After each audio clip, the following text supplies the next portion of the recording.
আজকে নারীদের নিয়ে কিছু বলতে চাই, খুব গভীর থেকে বলতে চাই। আমরা খুব সহজেই ভুলে যাই এই সমাজের নারী মানে যে শুধু মা, বোন, স্ত্রী বা মেয়ে। কেন এইভাবে ভাবা হয়? একজন নারী কি পূর্ণাঙ্গ মানুষ হইতে পারে না? যার স্বপ্ন আছে, যার যন্ত্রণা আছে, যার ভালোবাসা আছে, আছে ভাঙাচোরা আবেগ। কিন্তু কীভাবে আমরা তাদের দেখি? তাদের হাসি, তাদের শ্রম, তাদের ত্যাগ সব কিছুই যেন স্বাভাবিক ধরে নিই।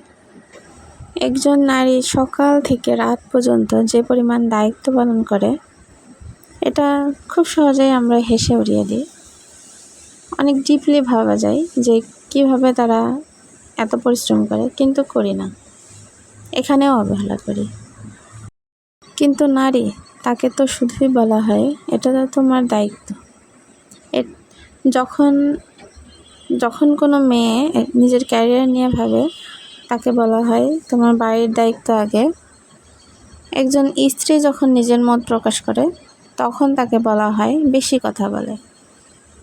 একজন মা যখন ক্লান্ত হয়ে পড়ে, কেউ তাকে নিয়ে ভাবে না যে সে তো মানুষ, বরং তাদেরকে আরও বলা হয় মানে তোমরা তো রান্নাঘরের কাজ করতেই জন্ম নিয়েছো, এমন কিছু।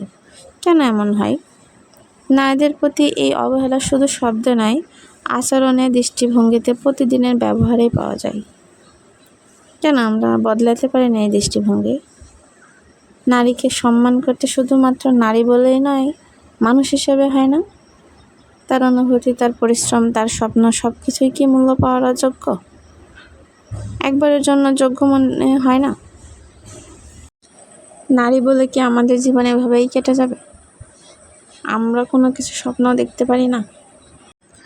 আজ যারা শুনছেন তারা একটু ভেবে দেখবেন তো, আপনার মা, বোন, স্ত্রী অথবা মেয়ে আপনি শেষ কবে বলেছেন তুমি অনেক কিছু পারো, অনেক কিছু করো? তাকে শেষ কবে জড়িয়ে ধরে বলেছেন তোমার কষ্ট আমি বুঝি? হয়তো এইটুকুই বললেই একজন নারী অবহেলিত হৃদয় একটু শান্তি আসবে।